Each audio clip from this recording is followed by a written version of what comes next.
Hello student, मैं Abhishek Kumar, जमनीलाल college Hajipur.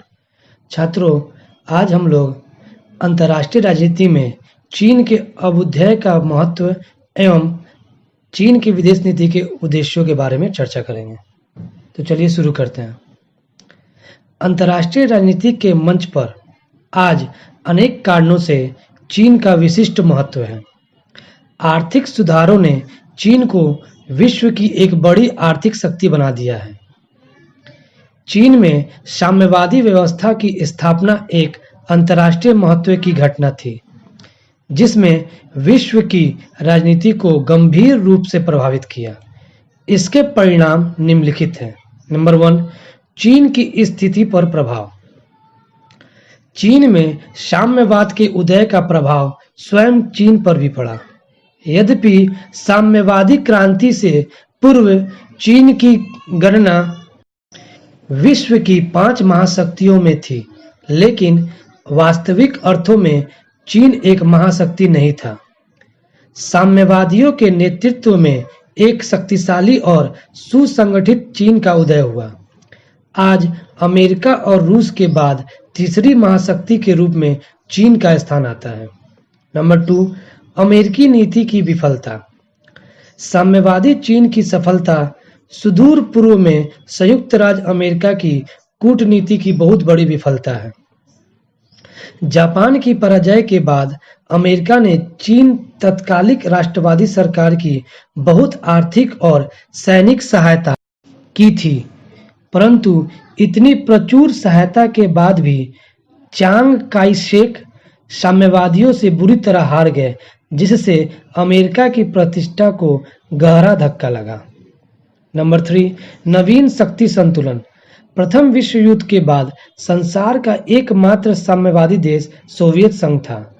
दूसरे विश्व युद्ध के बाद संसार की सबसे बड़ी अधिक जनसंख्या वाले तथा रूस के बाद सबसे अधिक क्षेत्रफल रखने वाले चीन के साम्यवादी बन जाने से रूसी गुट की शक्ति में असाधारण वृद्धि हुई।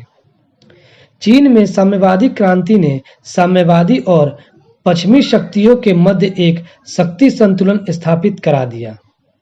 दूसरे विश्व युद्ध के पश्चात पूर्वी यूरोप एवं विभिन्न देश तथा उत्तर कोरिया और बाह्य मंगोलिया में साम्यवादी शासन की स्थापना हो गई थी, परंतु इतना सब होते हुए भी पश्चिमी गुट साम्यवादी गुट से अधिक शक्तिशाली था। लेकिन साम्यवादी चीन के उदय से जनसंख्या आदि की दृष्टि से साम्यवादी गुट पश्चिमी गुट से अधिक श्रेष्ठ बन गया। नंबर 4, सोवियत संघ पर प्रभाव। प्रारंभ में साम्यवादी व्यवस्था की स्थापना सोवियत संघ के लिए एक वरदान सिद्ध हुई, क्योंकि साम्यवादी गुट की जनसंख्या, साधन स्रोतों और शक्ति में अत्यधिक वृद्धि हुई। परंतु कुछ समय बाद चीन सोवियत संघ का प्रतिद्वंदी बन गया। दोनों में शक्ति संघर्ष की आशंका होने लगी। बाद में सोवियत संघ और साम्यवादी चीन के बीच गंभीर मतभेद उत्पन्न हो गए, जो कि सोवियत संघ के लिए एक चुनौती थी। नंबर 5, एशिया और अफ्रीका पर प्रभाव। पामर और पाकिन्स के अनुसार चीन में साम्यवादी क्रांति का संपूर्ण एशिया पर क्रांतिकारी प्रभाव पड़ना निश्चित है। चीन की साम्यवादी क्रांति ने एक ओर एशिया और अफ्रीका में राष्ट्रवादी शक्तियों को प्रोत्साहित किया, तो वहीं दूसरी ओर एशियाई विकास के मार्ग को अवरुद्ध किया। चीन भारत को अपना मुख्य प्रतिद्वंदी मानकर एशिया और अफ्रीका में भारत विरोधी वातावरण उत्पन्न करने का सतत प्रयत्न करता रहा है। नंबर 6, पश्चिमी गुट की नीति में परिवर्तन। इससे पश्चिमी गुट की नीति में कई महत्वपूर्ण परिवर्तन हुए, जिसके इस प्रकार देखा जा सकता है।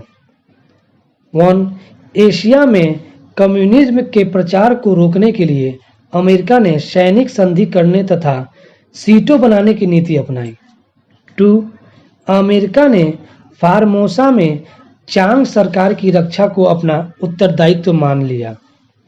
3, अमेरिका ने निश्चित किया कि यदि आवश्यकता हुई तो वह स्वयं अपने सैनिक साधनों से प्रत्यक्ष रूप से साम्यवादी प्रसार का विरोध करेगा। 4. चीन के अभ्युत्थान ने अमेरिका को भारत तथा जापान के उद्योग धंधों के विकास के लिए तथा पूर्व में इन्हें लोकतंत्र का दुर्ग बनाने के लिए बड़े परिमाण में सहायता देने को बाधित किया है।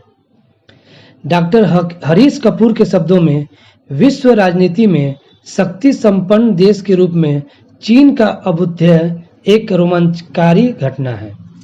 अब छात्रों, हम लोग साम्यवादी चीन की विदेश नीति के उद्देश्यों के बारे में चर्चा करते हैं।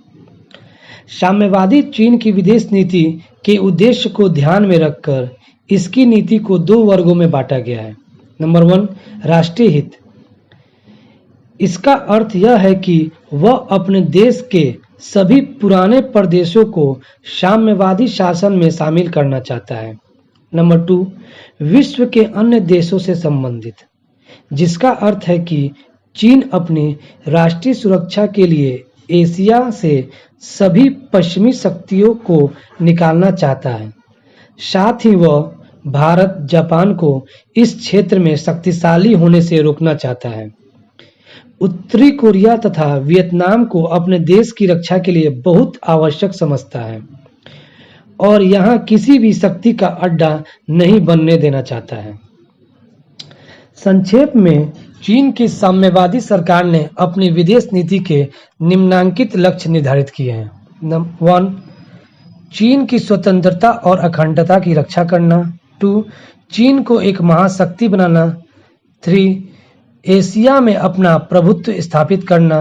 4, एशिया और अफ्रीका में साम्यवादी जगत का नेतृत्व करना और साम्राज्यवादी शक्तियों, विशेषकर संयुक्त राज्य अमेरिका के विरुद्ध संघर्ष में साम्यवादी देशों का सहयोग करना।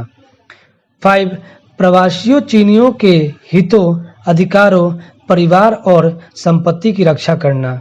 6, चीनी सीमाओं का विस्तार करना। 7, सोवियत संघ के प्रभाव क्षेत्र को कम करना या काटना। 8, चीनी सैनिक शक्तियों में वृद्धि करना। इस प्रकार छात्रों, हम लोग चीन के विदेश नीति के उद्देश्यों को आसानी से समझ सकते हैं। Thank you.